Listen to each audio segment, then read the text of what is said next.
Friends എല്ലാം കൂടി സംസാരിച്ച് ഇങ്ങനെ ഇരിക്കുകയാണ്. വളരെ രസമായിട്ട് സംസാരിച്ചിരിക്കുന്ന സമയത്ത് പെട്ടെന്ന് നമ്മുടെ ഒരു കൂട്ടുകാരൻ അവിടെ നിന്ന് ഓടി വരുന്നുണ്ട്.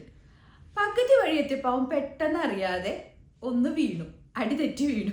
വീണ പക്ഷെ നമ്മൾ എന്ത് ചെയ്യും? നമ്മളെല്ലാവരും കൂടി കൂട്ടത്തോടു കൂടി ചിരിക്കും. അപ്പോൾ എന്തുകൊണ്ടാണ് നമ്മളത് ചിരിക്കുന്നത്? നമ്മൾ സൈക്കോളജിയിൽ ഇതിനൊരു തിയറി പറയും, അതായത് റിലീഫ് തിയറി ഓഫ് ഹ്യൂമർ എന്നാണ് ഇതിനെ പറയുന്നത്. നമ്മൾ സൈക്കോളജിയൊക്കെ പഠിക്കുമ്പോൾ പഠിക്കുന്ന ഒരു വേർഡാണിത്. അതായത് നമ്മൾ ആ കൂട്ടുകാരൻ വീഴുന്ന ആ സമയത്ത് നമ്മൾ ഒരു കൺസേൺ ഉണ്ട്, നമ്മൾ ചെക്ക് ചെയ്യും അവന് എന്തെങ്കിലും അപകടം ഉണ്ടായിട്ടുണ്ടോ, ഒരു അലാം, ഒരു ചെക്ക് ഉണ്ട്. അത് നടന്നു കഴിഞ്ഞു, അവന് അപകടം ഒന്നും പറ്റിയിട്ടില്ല എന്ന് അറിയുന്ന ആ മിനിറ്റിൽ നമ്മുടെ നെർവസ് എനർജി അവിടെ റിലീസായി പോകുന്നത് ലോ ഓഫ് ആയിട്ട് നല്ല ചിരിയോടുകൂടിയാണ്.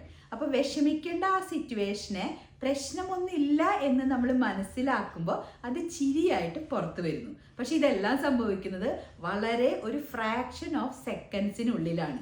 അപ്പോൾ പലപ്പോഴും നമുക്ക് തോന്നാം ഒരാൾ വീഴുമ്പോൾ എന്താ നമ്മൾ ചിരിക്കുന്നതെന്ന്.